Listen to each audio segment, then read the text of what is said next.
What's up, Flanors? It is time for Sunday Night Football. We've got the Buccaneers and the Rams. I'm going to be going position by position as usual, starting with quarterbacks, then running backs, receivers, tight ends, defenses, and kickers.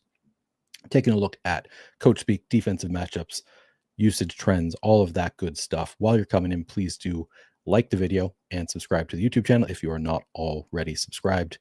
Hopefully, people in here, with people not demand to Wandell. Yeah, I mean, that's Scott's fault that we didn't already play our Wandell Robinson lineup. I should have just forced it in there. I saw your demand that we play a Wandell Robinson lineup in penitence for liking JJ McCarthy last week.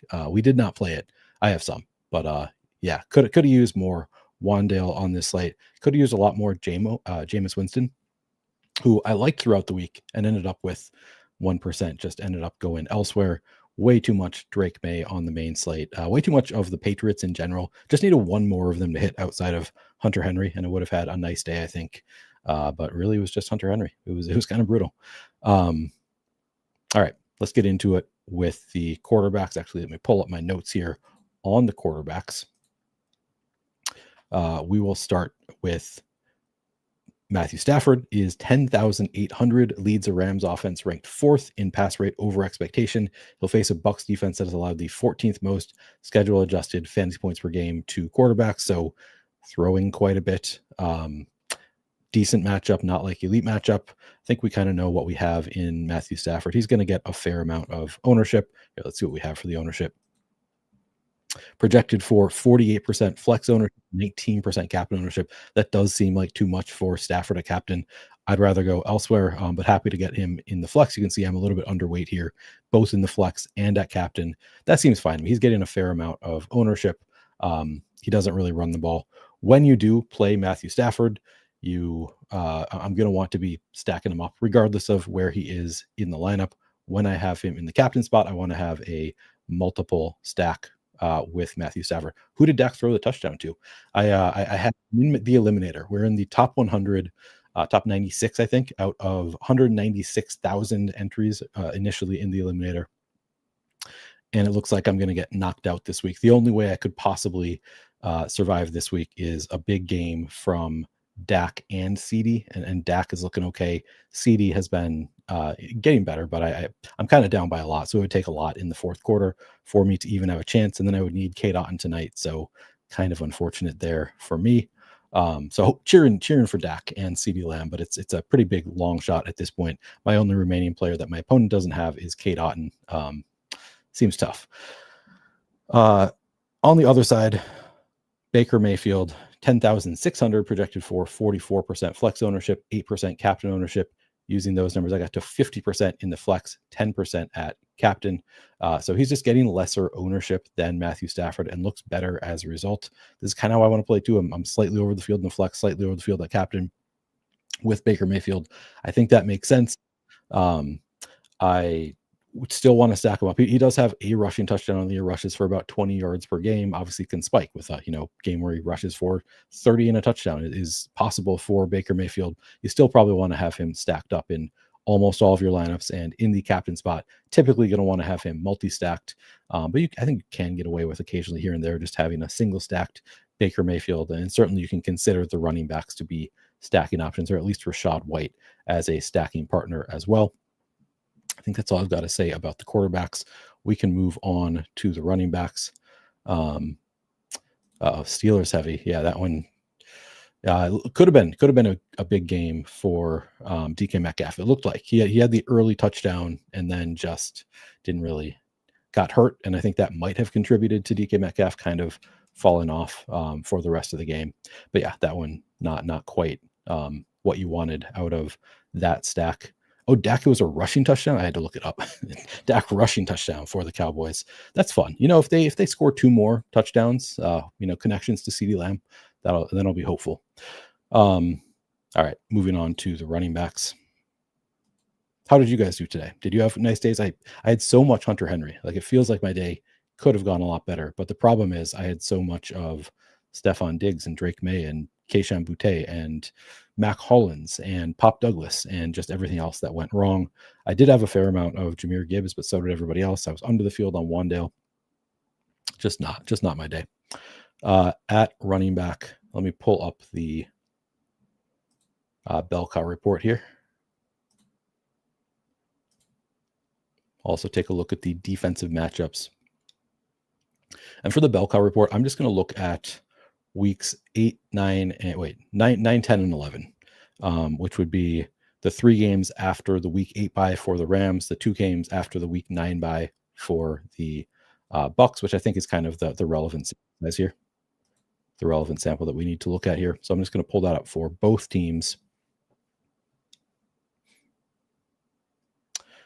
And we will start with Kyren Williams is 10,000 projected for 18% flex ownership, 8% captain ownership. I am, as a result, getting to 47% in the flex, 15% at captain. Man, I wanted to fade Kyren tonight, but if he's only going to be 26% owned, like, he's obviously a good play because he has a pretty strong workload, and I will pull up Kyren's workload. He has 51 carries, so 17 carries per game over the past 3 weeks, just 5 targets, but he is running routes on 40.4% of dropbacks. So fairly, like, not super involved in the passing game, but you have to think with this kind of route participation could spike up to, 4 targets in the game, 5 targets in the game here and there. And the 17 carries is pretty good. It does, at least on paper, appear to be a pretty strong matchup. I don't totally buy it. So you can see here, Tampa Bay has allowed the 3rd most schedule adjusted fantasy points per game over the past 5 weeks to running backs. That is primarily through the air. I don't think this sets up well for Kyren specifically. So, like, some running backs, this is a great matchup for them. For Kyren specifically, I think just he's kind of a slow plodding back who gets 4 yards per carry. He's not going to break away for a 50-yard run. I think this is a great matchup for the Trevion Hendersons of the world, or the running backs who are capable of just busting off long runs. But I do think they're pretty strong up front.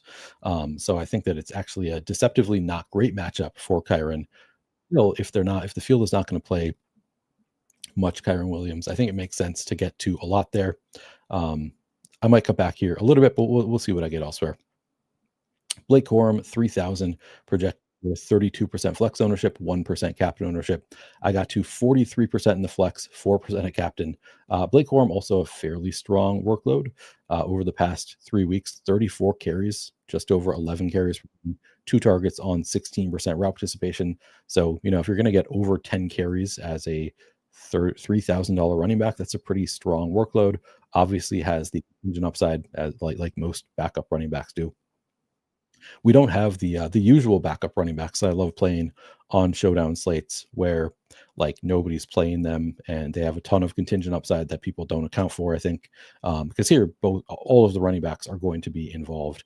But I do think that Blake Corum at 3,000 makes a lot of sense. We'll see if I keep both of these running to the extent that I'm getting them right now. I might go back on it some. It kind of depends on, I haven't looked at what I'm getting right now at wide receiver and tight end.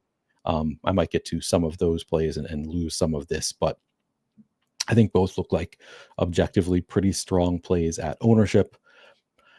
On the other side, we have Sean Tucker is 6,400. Rashad White is 7,000. Actually, let me look up. I didn't look up the coach speak on this. I believe there was some earlier in the week for Sean Tucker and how they were planning on using him more. But let me actually find the Sean Tucker quote. Todd Bowles on the 10th of November said, Sean Tucker has a very thick lower body. He bounces off things well. As he gets more carries, you've seen what he can do. On whether Tucker has earned a chance for more work, he's gotten a lot more reps and a lot more plays and a lot more blitz pickup. We're going to need all of our running backs down the stretch. We're good with where Tucker is at right now, and hot hand usually gets more reps. So as of the 10th, hot hand approach. Obviously, we had a really nice game for Sean Tucker last week. On the 16th, so last week in the post-game presser, Todd Bowles said, Sean Tucker started hot early. We went with the hot hand. Once you get a hot hand, we kind of leave you in there regardless of who the running back is. He did a great job today. On the 17th, on whether Sean Tucker has earned more playing time even when Bucky Irvin returns, head coach Todd Bowles said, that's hard to say.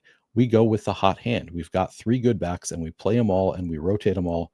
And whichever one gets hot usually gets the most touches. Let's see. They've tinkered with the idea of using Vita Vea as a fullback. That would be a terrifying fullback. On the 20th, so we have Todd Bowles saying that it's going to be a hot hand approach. But offense coordinator Josh Grizzard on the 20th said, I think what Sean Tucker has proven is that he deserves more carries. Since Bucky Irving has been out, Sean has gotten more carries each week, and I expect that to continue because he's played really well. And Rachaad White did as well. When both of those guys are going and you can have a two-headed monster, it's a really good thing for the Bucs. All right. I think that's all of the coach speak on Rachaad White and Sean Tucker. So it's not like, extremely positive. Like, yes, this is our guy. He's earned it. He's the top back now. They keep saying that it's a hot hand approach for the running backs. I think that we can expect Sean Tucker to continue to play a bigger role. Over the past 2 weeks, Sean Tucker has 28 carries, so 14 carries per game, 4 targets on 19.2% route participation. So a fine role, but really the selling point on Sean Tucker is the $6,400 price tag for a potentially starting running back on the Bucs. They look like they're going to be splitting carries. I'm currently using these projected ownership numbers, only getting to 20% in the flex, but I am double the field at captain. I think that makes sense to me to be underweight in the flex, overweight at captain, because again, they're doing the hot hand approach. So if he gets going and they decide to give him 20 touches, he's going to be awesome, and you're going to want him at captain. And the price of 6,400, you can get a lot into your lineup. But then if he, there are some scenarios where he's not going to get going at all, and he's chalky and really just a dud in your lineup. So I think the having an overweight approach at captain, underweight at flex makes sense to me with Sean Tucker. I think that's probably the approach that I want to take. And then you've got Rachaad White, who is 7,000 projected for 15% flex ownership, 0% captain ownership. I got to 19% flex, 2.5% at captain. I think Rachaad White is a pretty strong play on this slate. I don't think anybody wants to hear that about, nobody wants to play Rachaad White. But I think that he's actually a fairly strong play if he's going to come in at low ownership. Like, looks too expensive at 7,000, has not been like an amazing running back, but looking at the usage, even with Sean Tucker taking on a bigger workload, 59% route participation for Rachaad White, 7 targets, does have 20 carries as well. So 10 carries, 3.5 targets per game over the past 2 weeks, running a ton of routes. This is a game where they could get behind, I think, to the Rams and need to throw the ball more. So I think Rachaad White is kind of a sneaky good play at 7,000 that people aren't going to want to get to. Not somebody that I want to have in like half of my lineups, because it is like it's fairly unlikely to hit. Like, I don't think that the likeliest thing that we're going to get a 20 fantasy point game out of Rachaad White, but I think that's within his range of outcomes, and he's only 7,000. So he could be like an awesome play. There's also a lot of scenarios where you just get, 5 catches for 40 yards and another 50 yards on the ground or something from Rachaad White, and just, totally fine at 7,000. So the sims are giving me above what the field has, and I'm happy with that with Rachaad White. I think I'm pretty happy with just getting to 25% Rachaad White. Looks good to me, and I'll be over the field and happy about it. I think that's it as far as the running backs. Pickens. I don't like Pickens hobbling off. That's it's really just the defense for the Eagles is so good that I don't have high hopes for Dak. I'm just like nervous about. I think actually Pickens probably helps my CeeDee Lamb. I also have a ton of Pickens in best ball, so I don't love hearing that Pickens is hobbling off. Let me look up. Sorry, 1 second. Inactives. I was dealing with technical difficulties before we started. So, okay, we do have Jarquez Hunter is inactive for the Rams, as is Xavier Smith at wide receiver. Good to know. So it's going to be Jordan Whittington and Konata Mumpfield splitting the wide receiver 3 reps. On the Bucs side, look that up.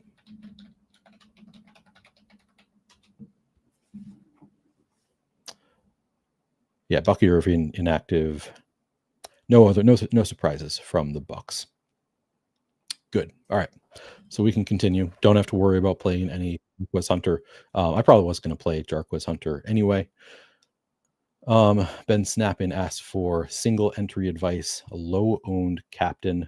Well, let's take a look at I'll move on to wide receivers.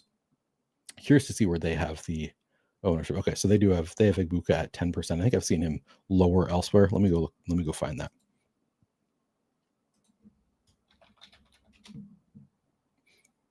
All right.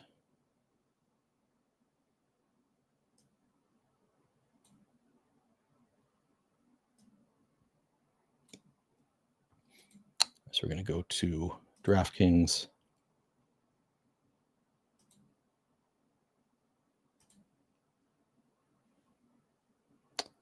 Make sure this is all good. So at captain, okay, Roto-Grinders also has Ibuka at 12%. So just looking through the captain options, I do think like the Rams tight ends, I think in particular, Colby Parkinson at 2% projected ownership, 3,600. You can do a lot with your lineups if you put Colby Parkinson in there. I also think Terrence Ferguson is kind of borderline, but Sean Tucker stands out to me at he's getting 5% at Roto-Grinders. I think it was even lower projected ownership here. Let's see. Yeah, Run the Sims has him at 3%. So if Sean Tucker gets 3 to 5%, starting running back 6,400, I do think that he looks like a fairly strong play. Let me see if I have any other. Baker Mayfield 5% seems like a pretty good captain. I don't think I love Chris Godwin on DraftKings at captain. I do think that he's a pretty strong MVP play on FanDuel where he's cheaper. Let's see. Do I like anybody else? Not really. I mean, Devontae Adams not really contrarian. 9% seems fine. Yeah, I like Ibuka. I can get 12%. Ibuka looks pretty good. Tough for me to get to this much Puka Nacua. If he's going to be 30% owned, I'm not going to be there. All right. Wide receivers, and that is what Run the Sims has as well. Puka Nacua, 11,800, projected for 36% flex ownership, 36% captain ownership. Using those numbers, I got to 37% at flex, 6% captain. The workload has not been that great for Puka Nacua recently. Christy says, Christy, you're an Eagles fan, right? Eagles suck right now.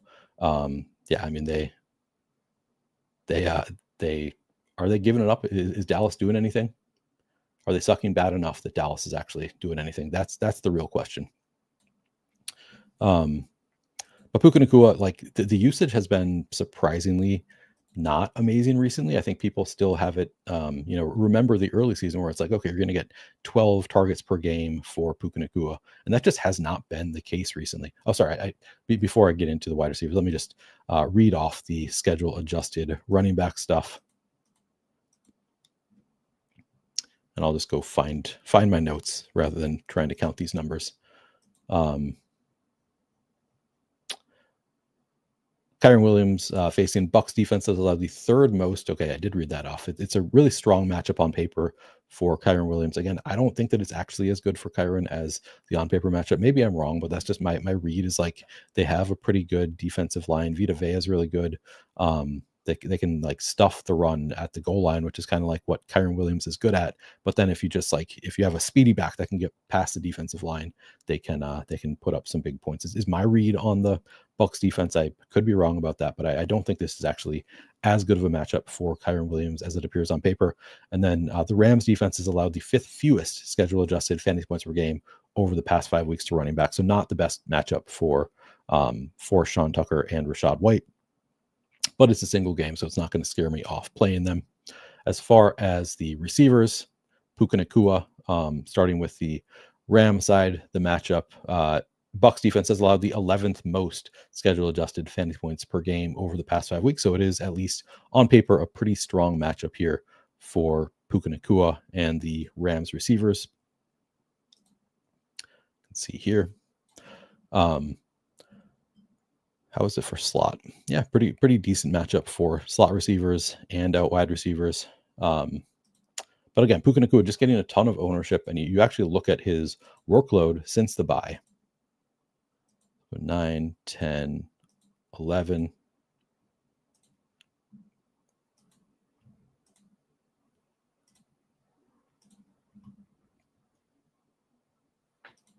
Puka Nacua just 21 targets, if I'm remembering right. Yeah, 21 targets on 63.6% route participation. They've been playing a lot of, I believe it's called 13 personnel, where they have 3 tight ends out on the field, and they don't have Puka Nacua out there for those plays when they have 3 tight ends out on the field. I do think that with Tyler Higbee out, that could be really good for Puka Nacua. Like, I think like the general assumption is going to be this is great for all the other tight ends on the Rams, and I think that is probably true. Like, it probably benefits the backup tight ends also. But I think that it could also benefit Puka Nacua, where they just maybe go away from the 3 tight end sets and just play more sets with Puka Nacua out there is my read on it. All right, Liam and Killian, shout out. Gary's kids. Hope you guys are watching football and having a good night. That is a bummer that Lamb dropped a touchdown. Lamb had 2 drops already while I was watching on the day. Just a really rough game for CeeDee Lamb, and bad timing for CeeDee Lamb to have a rough game, as far as I'm concerned. But Puka Nacua, yeah, I'm going to be under the field if he's going to come in at 36% flex, 36% captain. Again, I think there is a world in which Tyler Higbee being out sneakily does matter for Puka Nacua, and he could, be a little bit more involved as they just change what they're doing with the offense.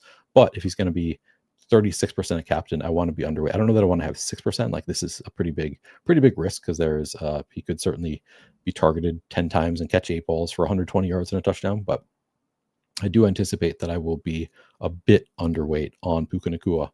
Then you've got Devontae Adams is 9,800, projected for 27% flex, 9% captain ownership.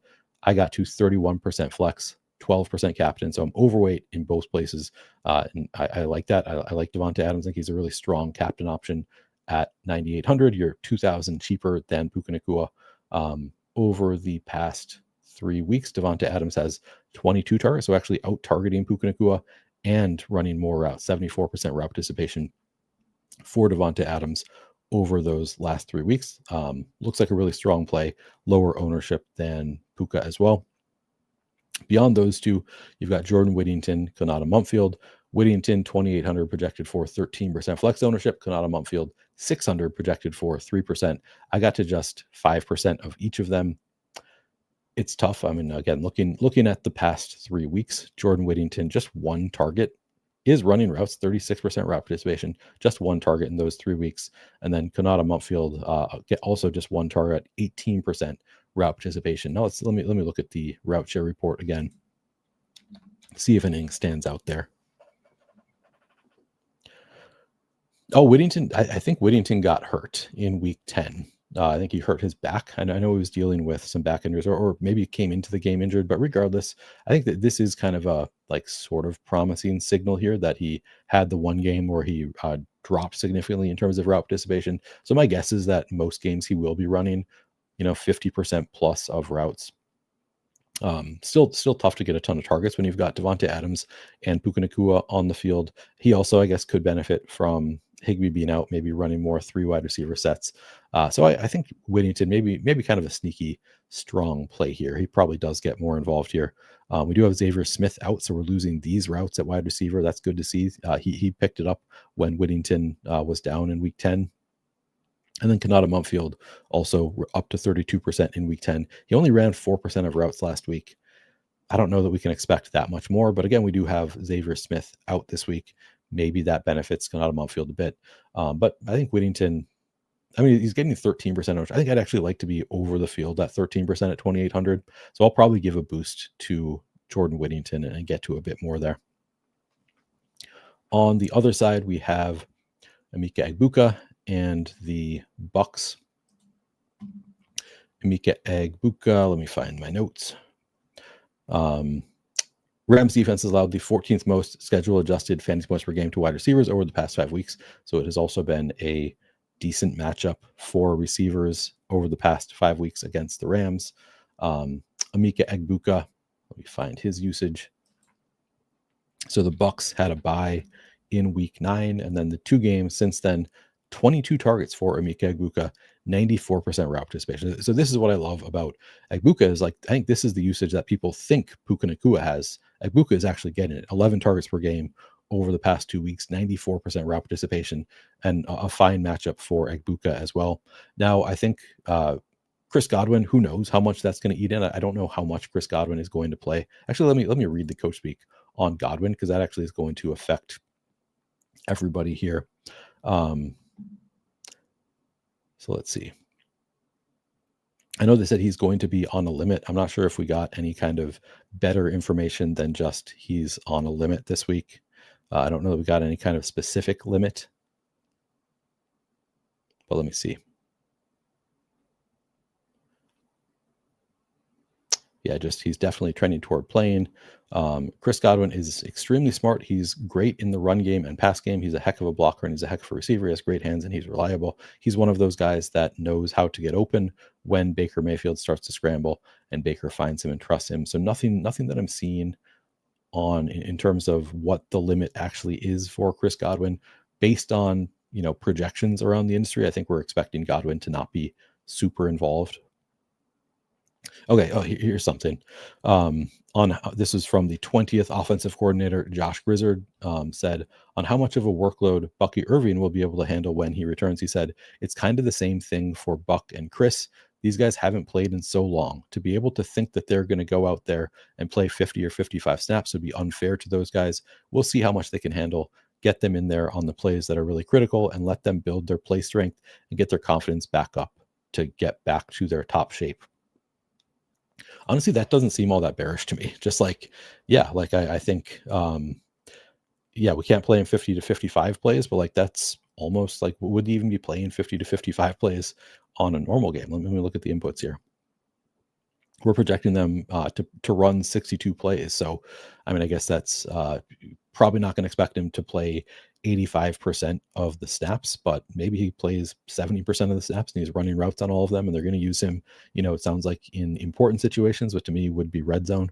So I think Chris Godwin probably does eat into Egbuka a little bit. I'm not sure. The range of outcomes is wide enough that it's not going to scare me off of Egbuka much.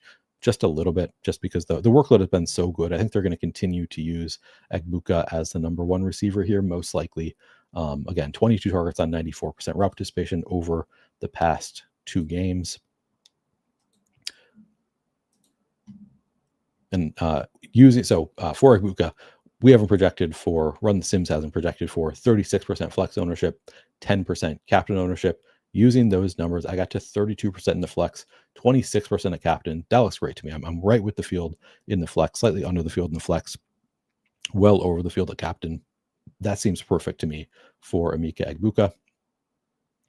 And then beyond Egbuka, we have Tez Johnson at 4,000, Sterling Shepard 3,600, Chris Godwin 7,600.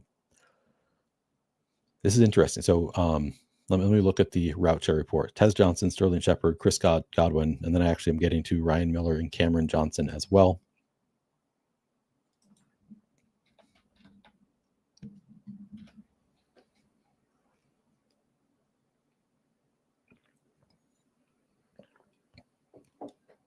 So Sterling Shepard up over 75% route participation each of the past 2 games. Tez Johnson trending positively, 78% up to 88% in weeks 10 to week 11.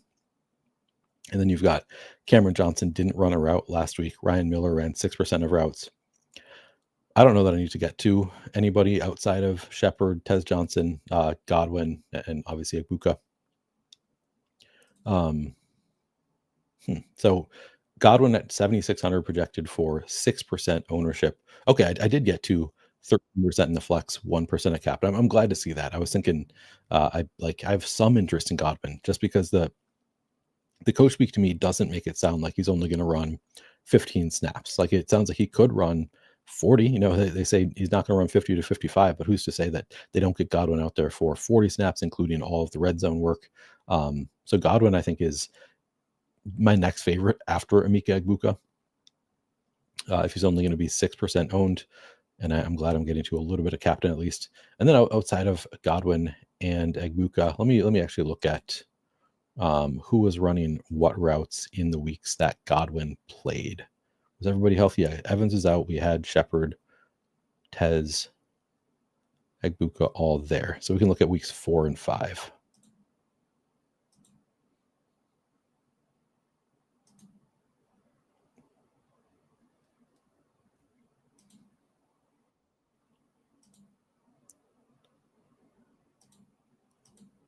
All right.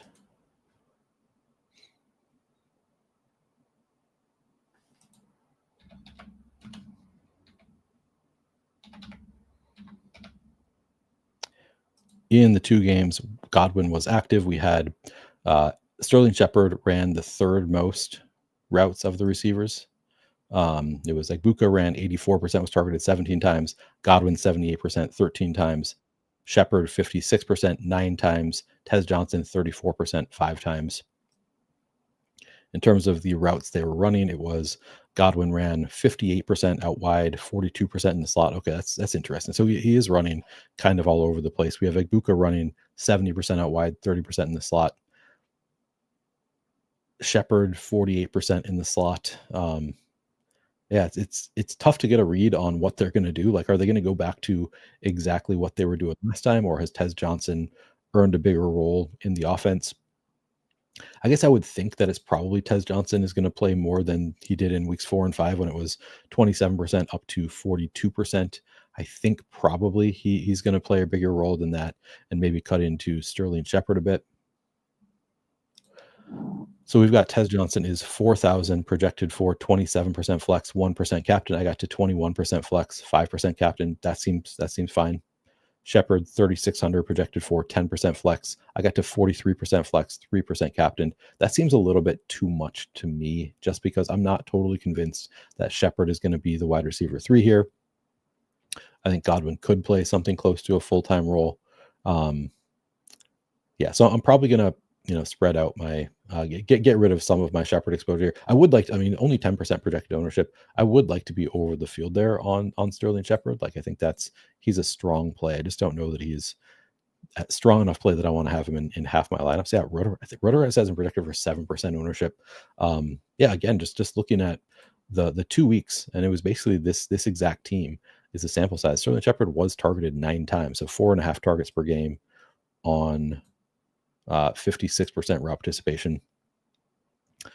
I guess I'm not going to be too mad to be well over the field. I think it could be that Tez Johnson has earned more of a role. So I probably am going to give some of my work from, but I guess this is why I'm getting to more Shepard is the ownership. Tez is projected for a lot more ownership. So I guess a lot of the field it's being projected as though the field thinks that Tez Johnson almost certainly has earned more of that role. Like, why would he be 27% to Shepard's 10% when Shepard is cheaper and had a better role the last time this situation came up?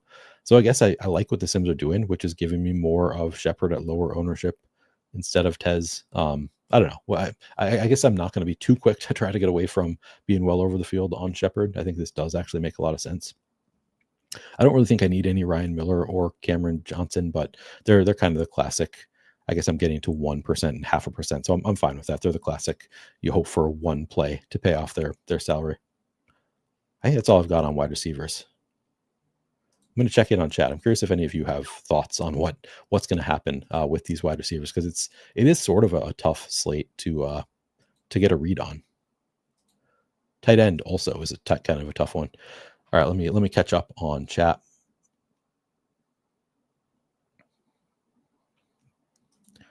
Yeah, I kind of liked AJ Brown's shoes. Like, they really stood out, but I agree with you. They did not really match anything. Yeah, Walker was disappointing.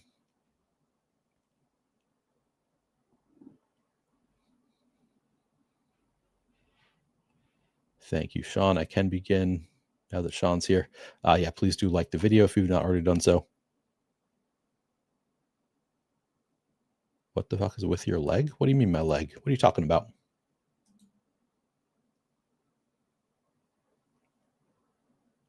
All right. Yeah, McCarthy looks really bad. I've accepted it.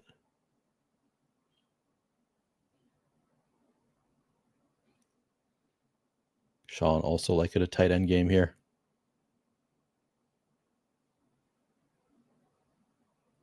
They had a turnover inside the 10 and Dallas couldn't score. That's brutal. That's brutal for my DAC. Could have gotten me excited there. Yeah, we'll get to defenses, Braden. That's a good shout.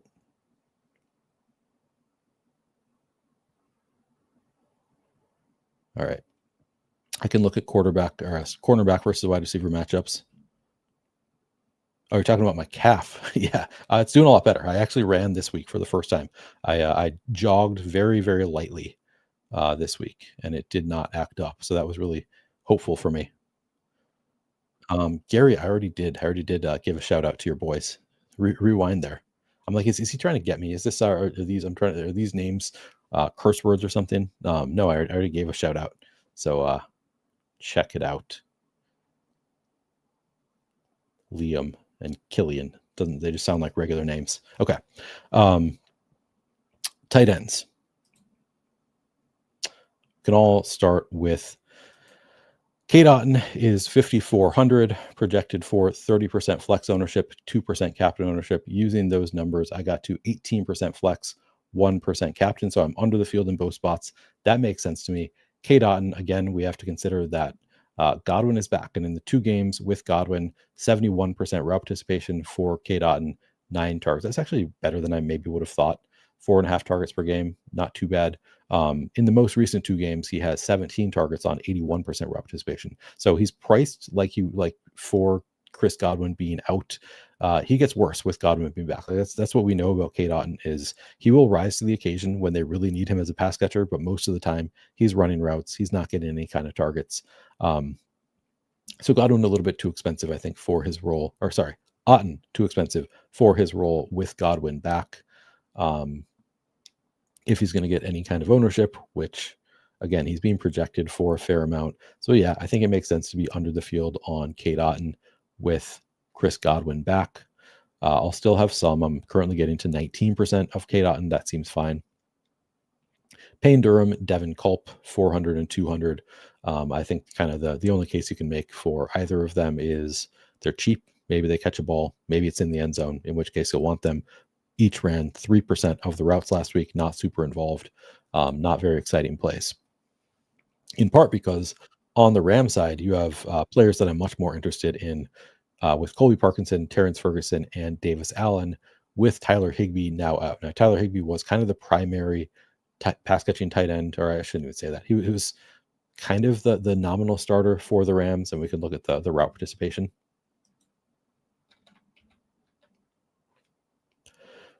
Higbee, 47%, 35%, 36% the past 3 weeks.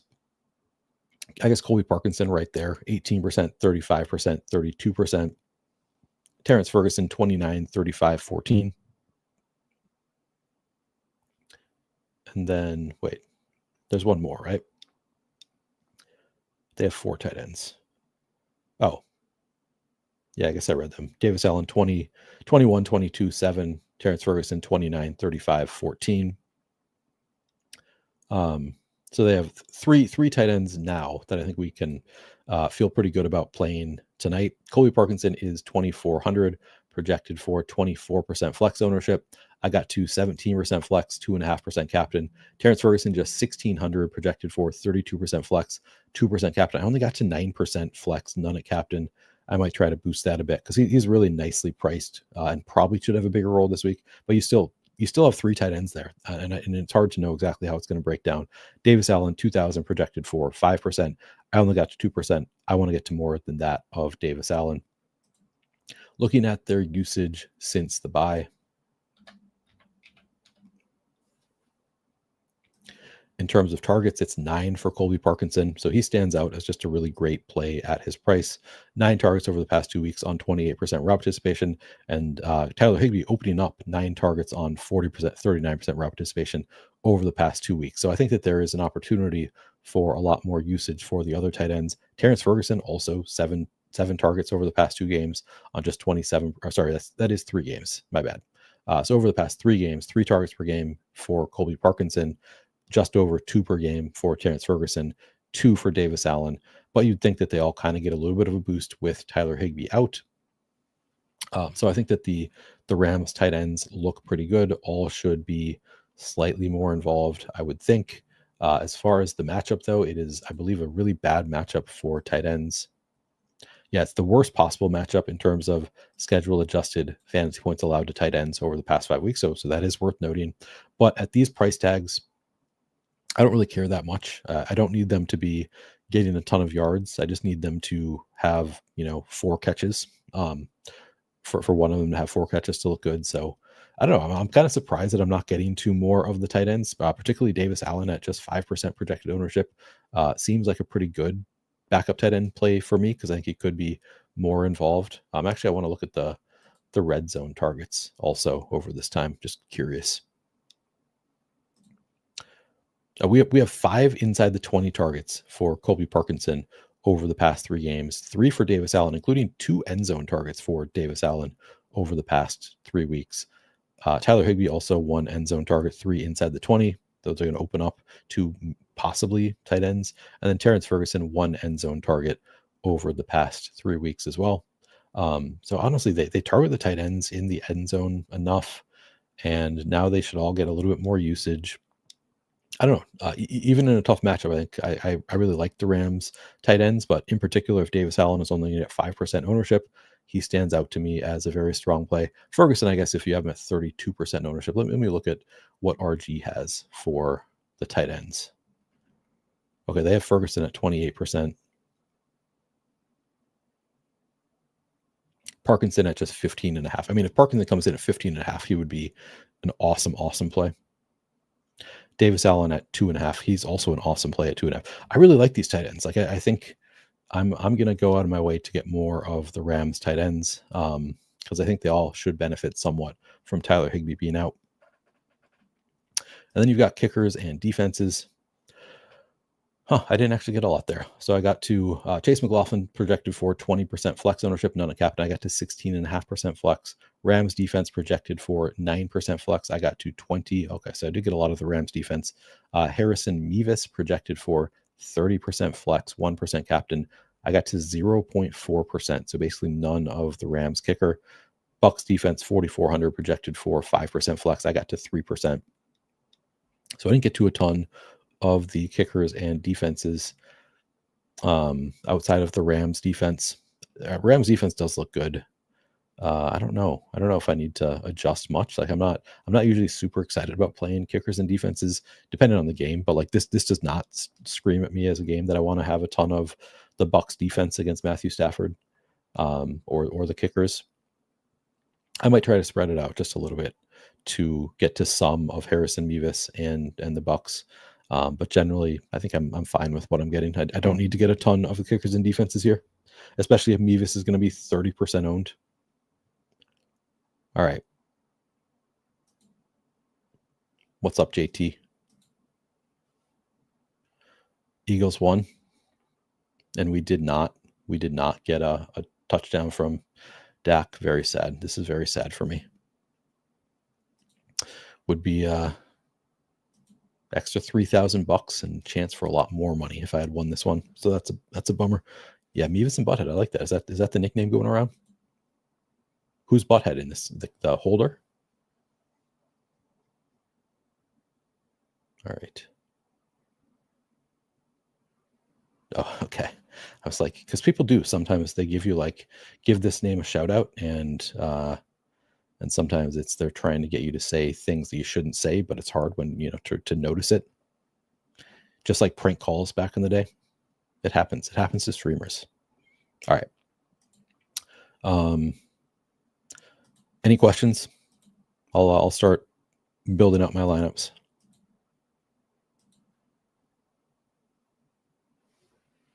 All right. Oh yeah, somebody wanted me to look at the wide receiver cornerback stuff. Let me look at that real quick. So first of all, wide receiver cornerback matchup report. Let's see what it says. I believe this is free, by the way, at Fantasy Points. If you go to fantasypoints.com, just go to the research section, and then it's down here, wide receiver cornerback matchups, and also schedule adjusted fantasy points that I think are both free. So you can look this up on your own as well. But Devontae Adams looks like it's a really strong matchup for Devontae Adams with Benjamin Morrison. Strong individual matchup. Puka Nacua, a kind of neutral matchup, still obviously expected to crush against Zion McCollum. And then Jordan Whittington, a slightly negative matchup. So not as good for Jordan Whittington. Really strong matchup for Devontae Adams based on this matchup. I'll also pull up the schematic matchups as well in a second here. For Tampa Bay, we have Emeka Egbuka. Actually, all three of them are just slightly negative matchups for Egbuka, Tez Johnson, and Chris Godwin in terms of the individual matchups with Emmanuel Forbes, Darius Williams, and Kobe Durant. all of them look like, neutral to slightly negative matchups. Nothing that's really standing out there. In terms of schematic matchups,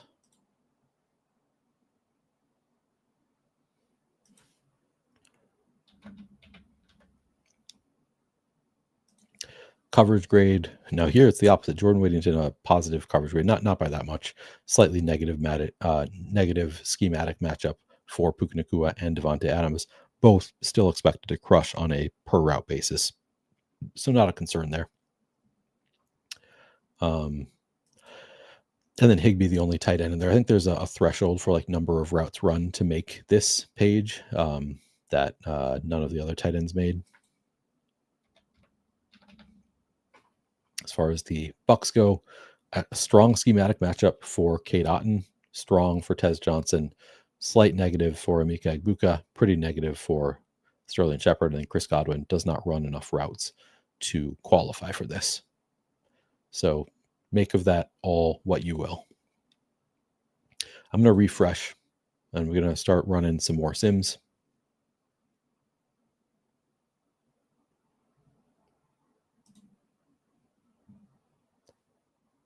I'll reset everything. And I'll take a look at my team, how close I got. I don't think I got that close to advancing.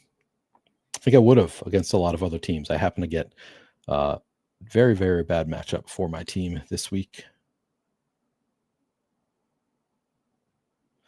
Also, I've not looked at Dog Bowl, who qualified. Last I looked, I was not anywhere close. Mathology was not all that close either.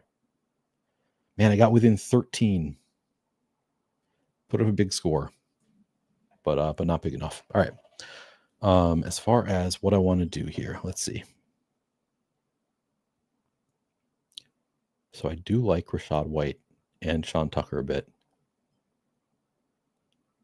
Pretty happy with what I was getting of the receivers for the Bucs. I was getting to a ton of Sterling Shepard. Looks like the ownership is maybe updated here, so it might not be quite as... No, I still have Sterling Shepard at 10%. I might just run this as is before I change anything. On the Bucs side. On the Rams side, I was getting to a lot of both of the running backs.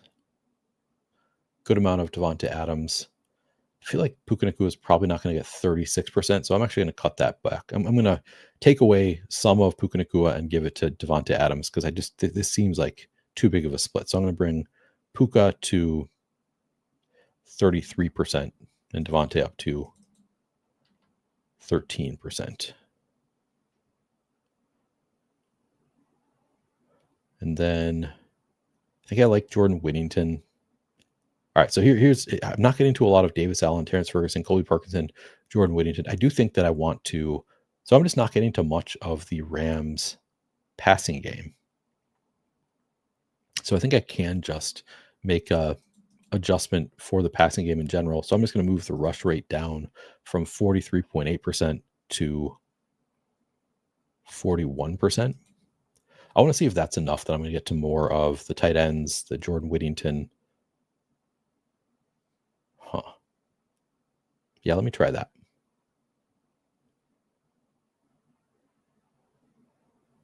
Going to hit the normalize button.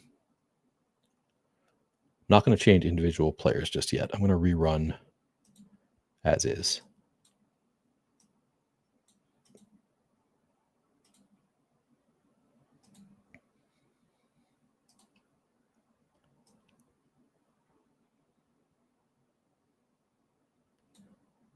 All right.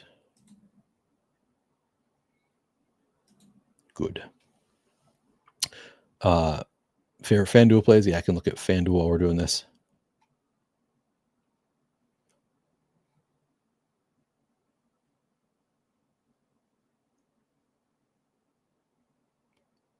Not feeling great about Nez. Yeah, or about Tez. Nez. Yeah, I'm a little bit scared of what Tez could lose some of his role.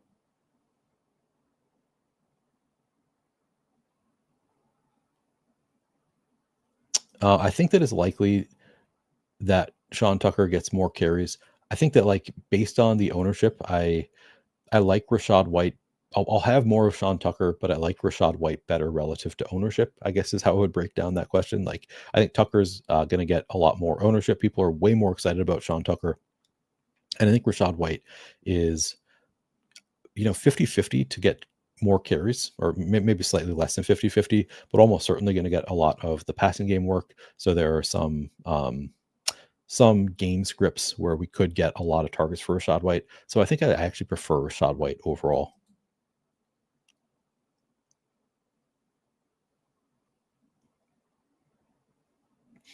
Sean, the problem with this is I'm actually making my lineups and like I don't want to I don't like to do a lot of those settings. So like you want me to play around with it, but like these are my actual lineups that I'm playing.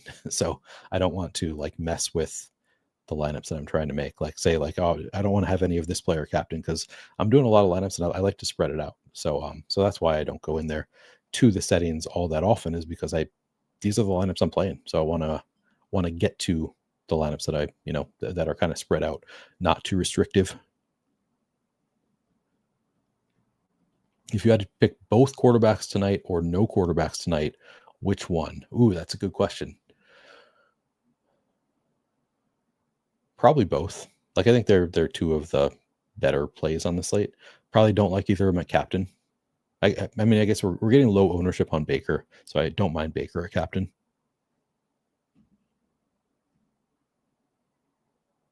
Let me look at FanDuel.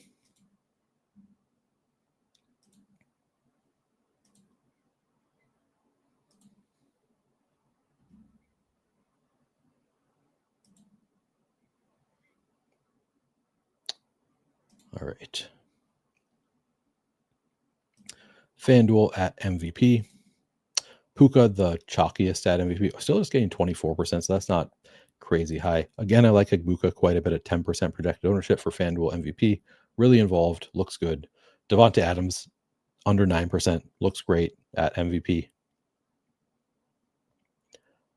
Kyron looks good at 6% projected ownership. More expensive there. And then again, I actually really like Chris Godwin as an MVP on FanDuel. Like he's way cheaper on FanDuel. Still not getting any kind of ownership. And I think even in a limited capacity, if they like use him in a limited capacity, but use him in, red zone situations, we could still see 7 targets for Chris Godwin. He'll catch 6 of them for 60 yards and a touchdown. And you would love that at his price tag. So I think Godwin actually stands out as a pretty strong play on FanDuel in particular. I think he's playable on DraftKings, but he's more expensive on DraftKings, so less of a priority. And then, yeah, the tight ends are going to be cheap. But yeah, Godwin stands out to me as an MVP on FanDuel. And then in the flex, any flex on FanDuel, like the quarterbacks both look pretty good. Devonta Adams just getting 27% ownership. Sean Tucker here just getting 19 or 20% projected ownership. Looks like a fairly strong play on FanDuel. Again, Godwin just 18% in the flex.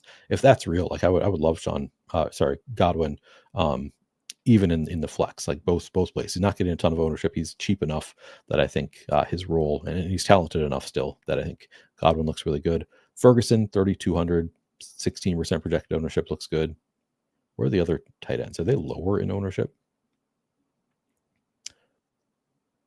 Yeah, Davis Allen at 1,800, getting 9%, looks great on FanDuel.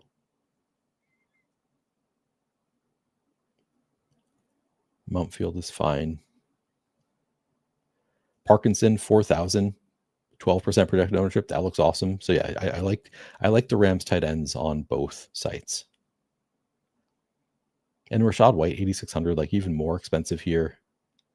But I still think probably a fine play. I don't like him as much as I do on DraftKings, just because he gets the PPR points that don't do as much on FanDuel. But I still think he's a fine play at 12.5% at 8,600 on FanDuel. Corum, way too expensive, 7,200. That's tough to get to. All right, let me look at my exposures now. So I'm now getting to 6% Mayfield, 5.5% Stafford at captain, right around 50% of each at flex. That all looks fine. Running back, I did. I'm now down to 13.5% Kyron at captain, 40% at flex. So I'm still over the field both spots. Looks good. Sean Tucker, 19-6. Blake Corum, 36-4. Rachaad White, I'm just getting to 9%. I think I'd like to get to a bit more of Rachaad White, so I'll probably boost that a little bit. Wide receivers, I am at 10% Puka Nacua, captain, 42% in the flex. So I'm over the field in the flex, under the field significantly at captain for Puka Nacua. Devonta Adams, I'm at 14% at captain, 32% at flex. That looks great. Mika Igbokwe, 34-24 captain, looks great. Tez Johnson, 19-5. Sterling Shepard, 49-6. So taking a huge stand on Sterling Shepard as of right now. I'm still kind of thinking I might adjust that slightly. 14-2.5 of Chris Godwin. Love that bit over the field. I'm still just 7% Jordan Whittington, 5% Mumfield. I might boost those guys a little bit.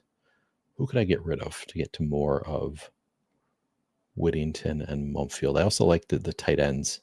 It's tough because I don't really want to get rid of my Puka Nacua and Devontae Adams in order to get more of Whittington and Mumfield and the tight ends. So I could just boost the passing game even more.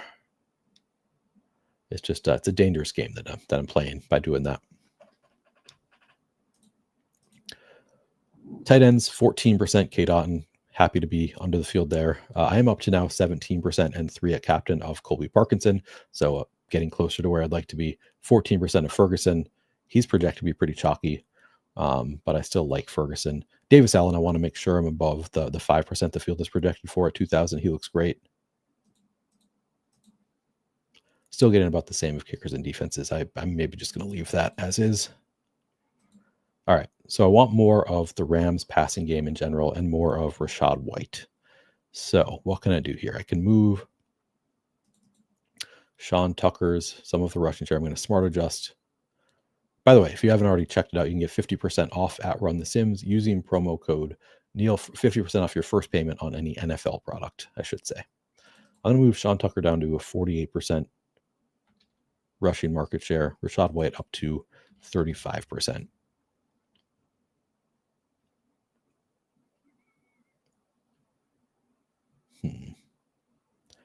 I could move this. I don't need any Payne Durham or Devin Culp, I don't think. So I could move that. Oh, and Ryan Miller.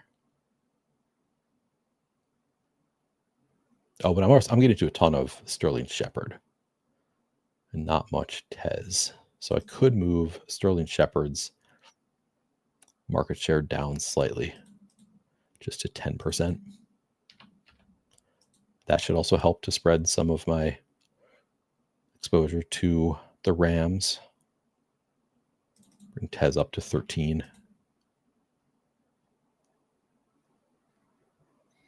Rachaad White up to 12. And then I will normalize.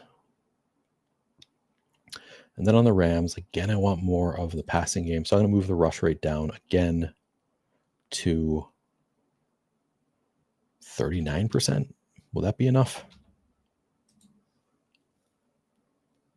And then do I have anybody that I can get rid of completely? I don't think so.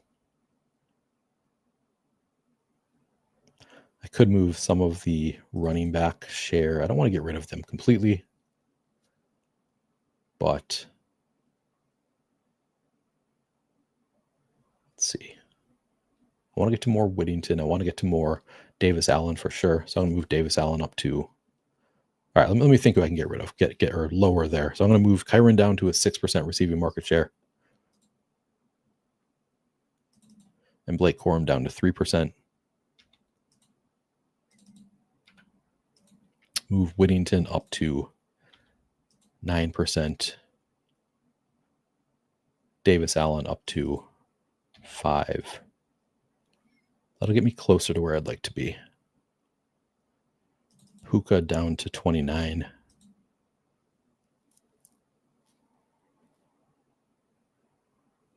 Davis Allen up to 6.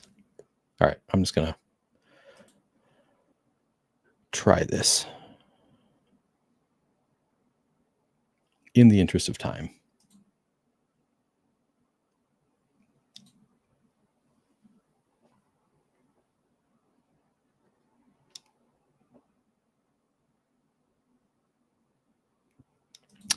Tez ownership on DraftKings was like 27% in the flex.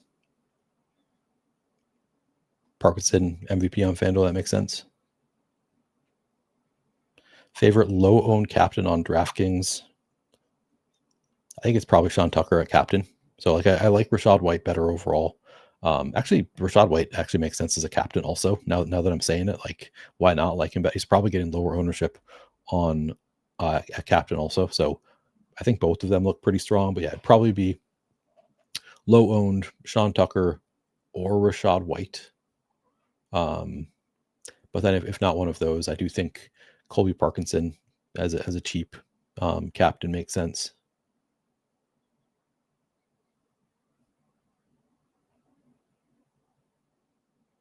Yeah, I mean, exactly. Worried with Tucker, which just should make you like Rachaad White better at low ownership.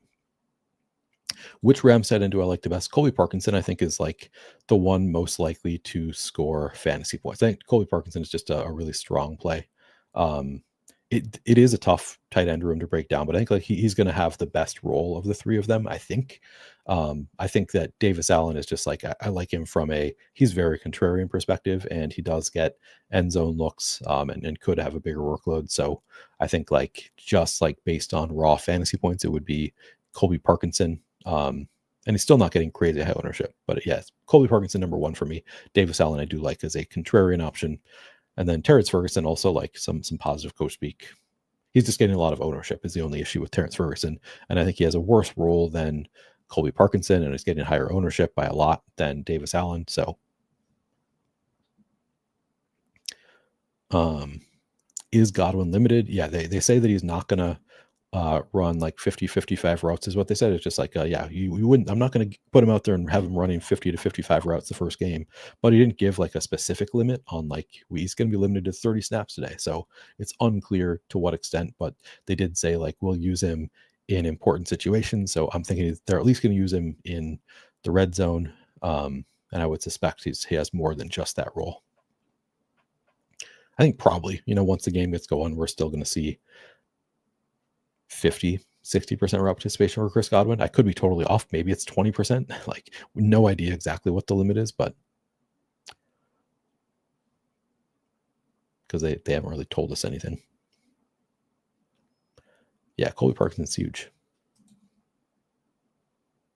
A lot of tight ends are 6 feet 7 inches tall, though, Sean. It's like I feel like every time I look up a tight end, it's like 6'5" to 6'8".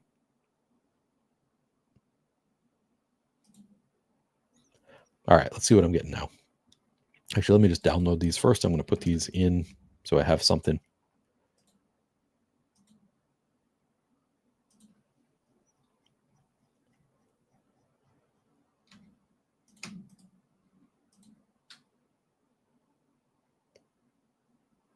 Oh, and I got to, hang on.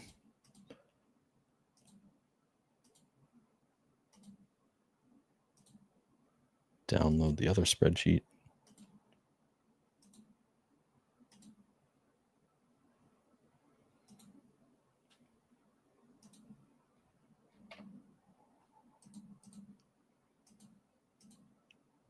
All right.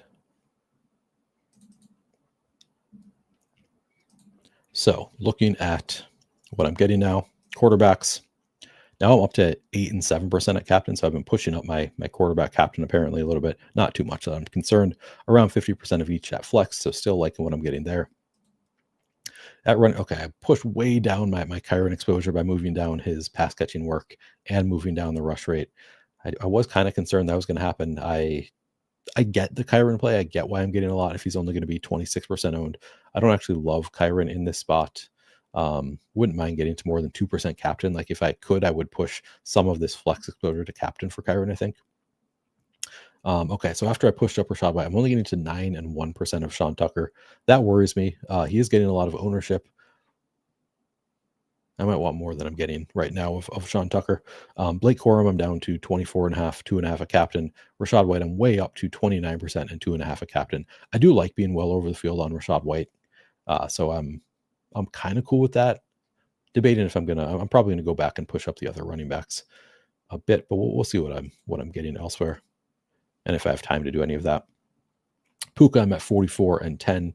Looks good. Devonta Adams, 32 and 20. Looks great. Emeka Egbuka, 36 and 29. Ton of Emeka Egbuka. That looks great. 20% and 7% of captain of Tez Johnson. So I think I pushed that up a little bit. I'm still getting to 32 and 2 of Sterling Shepard. So happy with that. Up to now 24 and 2 of Jordan Whittington. Well over the field. Happy with that. 15 and 1 of Godwin. Looks good. 5% Mumfield, 1% Ryan Miller, 0.5% Cameron Johnson. I think I'm pretty happy with where I'm at with the wide receivers.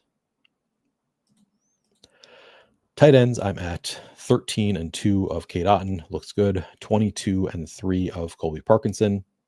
I think that's pretty good, closer to where I'm right with the field. So it's not like I'm taking a big stand. And I do think he's a really strong play. But 10 and 1 of Ferguson. It really comes down to ownership with Ferguson. Like if he does come in sub 20%, I will want all of the Ferguson. So hopefully the ownership projection is right. Davis Allen projected for 5% ownership. I have 13, so glad to be over the field there.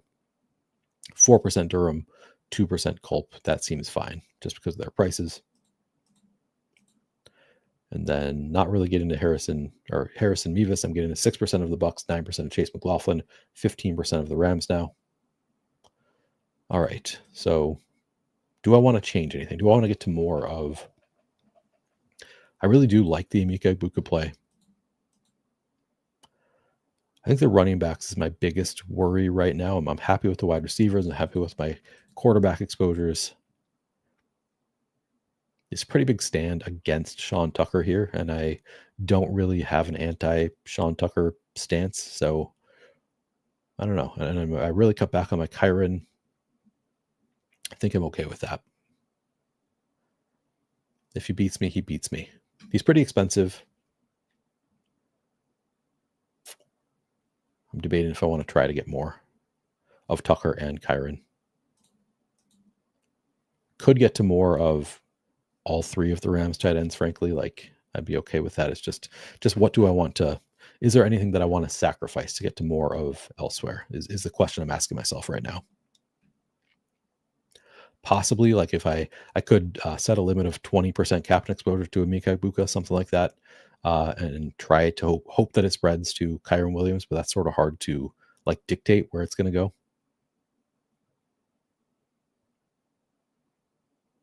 So maybe I'll just stick with what I have.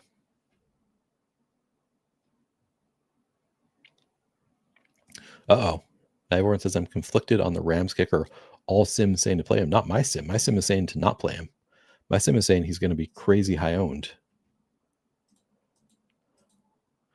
30% projected flex, 1% captain. I only got to 0.4%. So if he's the guy you need, then I'm going to be screwed. Which feels like every other slate, like just like the kicker buries me. So let me look at the ownership on Roto Grinders, because that obviously makes a huge difference. Yeah, they have him at 34% projected flex ownership too. Oh, that's FanDuel. All right, let me look at DraftKings.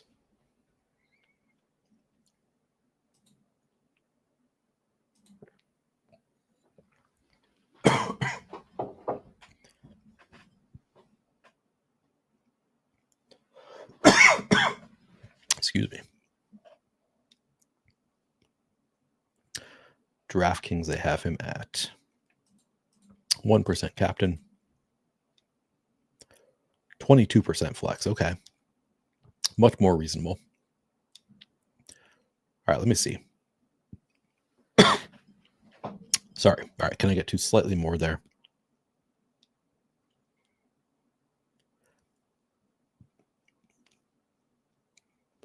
There's not that much that I really want to alter a ton. I could go, here's what I'm going to do. Move Baker from 10 to 8% rushing market share and give that to Sean Tucker.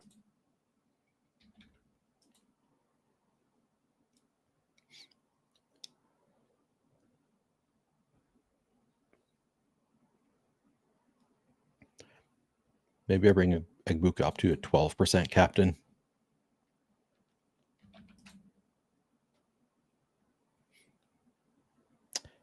And Puka down to 31. Or maybe Kyron down more. Let's see. Kyron down to 6. Let's see what that does. And then if I want more of the Rams tight ends,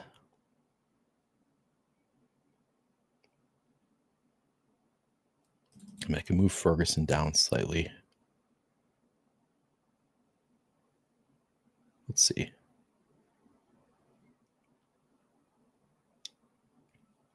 Ferguson down to 28. Parkinson down to 22. I'm going to run out of time here. And then give more ownership to Mountfield, Stafford,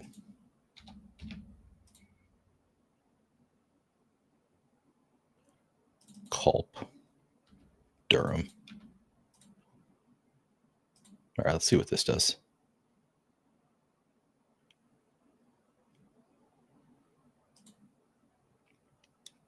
And we'll try running one more time, just for the heck of it. Yeah, please like the video if you haven't already done so. If you have not checked out the Flaniverse Discord, there's a link in the description of this video. It is free to join if you're interested in checking that out. You might get harassed by a Neil impersonator. That's happening lately. My niece reached out. She is in the Flaniverse Discord, told me that an impersonator reached out to her, but she did not get got by it. So nice job to my niece. Not believing that I wanted to sell her on winning actions is the terminology he's using.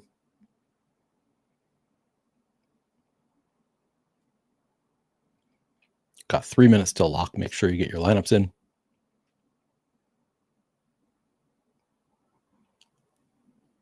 For single entry, Puka, captain, and fade Adams due to salary.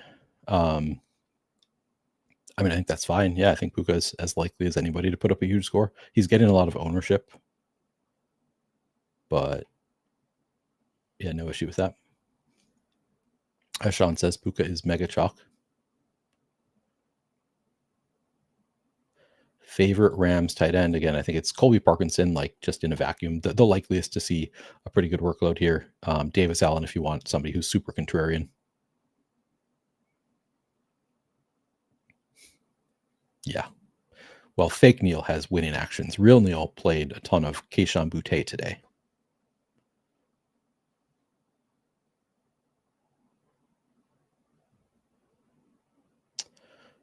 How about fading Egbuka? I really like Egbuka. I'm going to be playing a lot, but yeah, there's a lot of great plays on the slate. So if you want to fade anybody and take a hard stance, you can make the case for Godwin returns, cuts into Egbuka. Could struggle with the Rams, all of that. It's not the angle I'm taking. I'm playing a lot of Egbuka, but if that's the angle you want to play, it's Showdown. Get wild. I don't think there is a must-play player on this slate.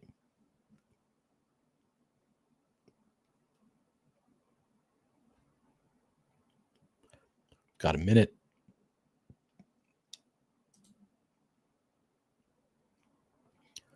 I clearly started this sim way too late.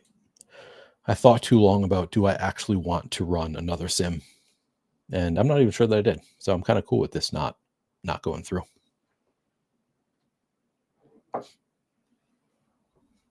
I'll just have some stands. Good luck to you as well. Hopefully somebody here makes some money. Let me know if you win money, you think that you got some help out of this stream. Let me know. Always love to see it, even if you're not trying to win a Flaniverse ad. Of course, if you do want a Flaniverse ad, use the Flaniverse avatar. But if not, just let me know, because it's always cool to see. You can post in Discord, on Twitter, wherever, or just reach out to me, DM me. But I love to hear from people when you have great nights. All right, looks like time is up. We're not getting any lineup changes in. Check out flash drafts if you want to play flash drafts. There's also a section of the Discord where I discuss how to play flash drafts. I think they're very fun. But let's get out of here. Thanks everybody for hanging out. I'll be back tomorrow with Adam in the afternoon, and then by myself again in the evening to break down the Monday Night Football slate as well. So I'll see you guys then. See you in the Discord. Good luck.